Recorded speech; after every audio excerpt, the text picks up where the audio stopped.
செவ்வாய்க்கிழமையும் சஷ்டியும்.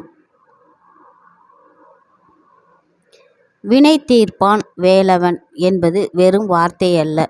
அவரின் அருளால் வினை நீங்கப் பெற்ற அவரது அடியார்களின் அனுபவபூர்வ வாக்காகும். அப்படிப்பட்ட முருகனுக்குரிய ஒரு சிறப்பான தினம் சஷ்டி தினம்.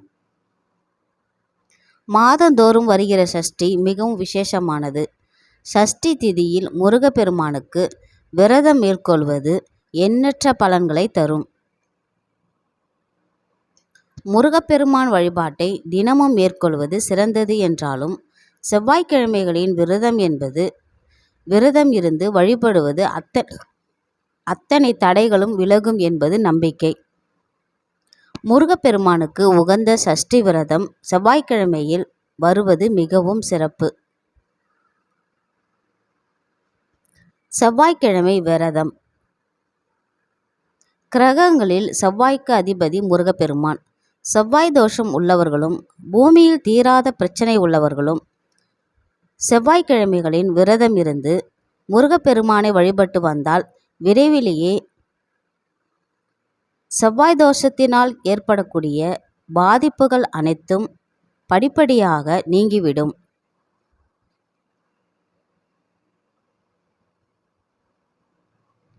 வாரந்தோறும் வரக்கூடிய செவ்வாய்க்கிழமை அன்று வீட்டில் முருகப்பெருமானின் திருவுருவ படத்திற்கு செவ்வரளி பூக்களால் அலங்காரம் செய்து 6 நெய் தீபங்கள் ஏற்றி மனமுருகி வேண்டிக் கொண்டால் சுபிட்சம் கிடைக்கும். சஷ்டி விரதம். வாழ்க்கையில் நமக்கு எந்த துன்பம் வந்தாலும் சரி, அந்த துன்பத்திலிருந்து வெளிவருவதற்கு தேவையான மனதைரியத்தை கொடுக்கக்கூடிய வழிபாடுதான் முருகப்பெருமானின் வழிபாடு.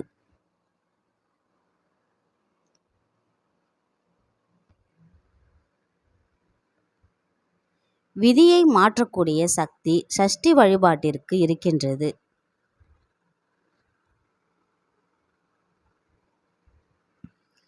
உங்களுக்கு திருமணம் நடக்கவில்லையா? ஒவ்வொரு மாதமும் வரக்கூடிய சஷ்டி திதி அன்று முருகப்பெருமான் கோவிலுக்கு சென்று முல்லைப்பூ அல்லது செவ்வரளி பூ மாலை சூட்டி 2 நெய் தீபங்களை ஏற்றி முருகப்பெருமானை வழிபாடு செய்து வர நல்ல மன வாழ்க்கை அமையும். இதேபோல திருமணமான தம்பதியருக்கு குழந்தை பாக்கியம் இல்லை என்றாலும் இந்த சஷ்டி விரதத்தை மேற்கொள்ளலாம். விரதம் இருப்பது எப்படி? சஷ்டி விரதத்தை கடைபிடிப்பவர்கள் அதிகாலையில் எழுந்து குளித்துவிட்டு முருகனுக்கு பூஜை செய்து விரதத்தை தொடங்கி அருகில் உள்ள முருகன் ஆலயத்திற்கு சென்று வரலாம். பிறகு பூஜை அறையில் முருகன் படத்தின் முன்பு நெய் விளக்கு அல்லது நல்லெண்ணெய் விளக்கு ஏற்ற வேண்டும்.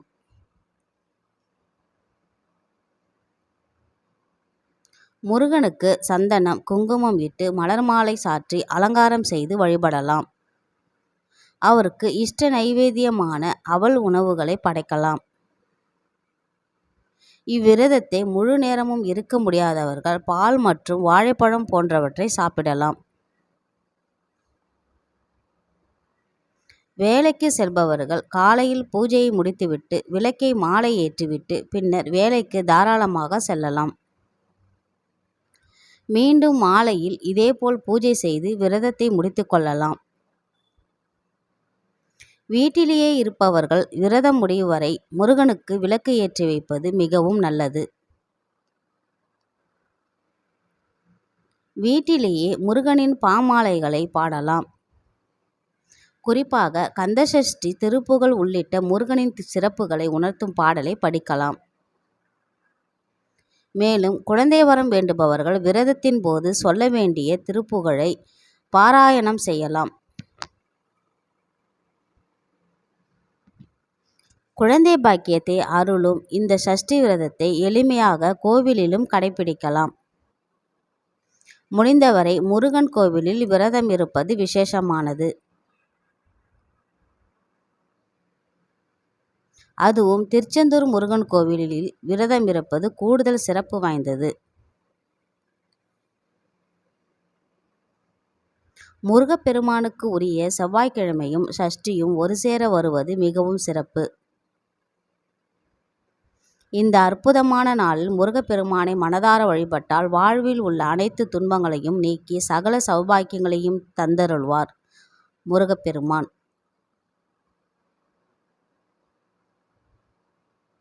முருகப்பெருமானின் அருளும் ஆசியும் பெற இந்த வழிபாட்டை மேற்கொண்டு வாழ்வில் எல்லா நன்மைகளையும் பெறுவோம்.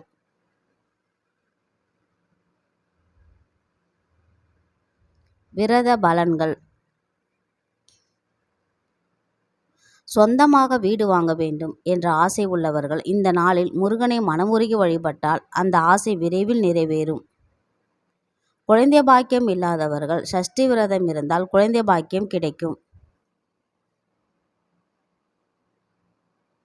செவ்வாய் தோஷம் உள்ளவர்கள் அல்லது திருமண தடை உள்ளவர்கள் இந்த நாளில் முருகனை வழிபட்டால் தடைகள் நீங்கி திருமணம் விரைவில் கைகூடும். உடல்நல கோளாறுகள், குறிப்பாக இரத்தம் சம்பந்தப்பட்ட பிரச்சனைகள், செவ்வாய் கிரகத்தின் தாக்கத்தால் ஏற்படும் கோபம், மன அழுத்தம் போன்றவை கட்டுக்குள் வரும்.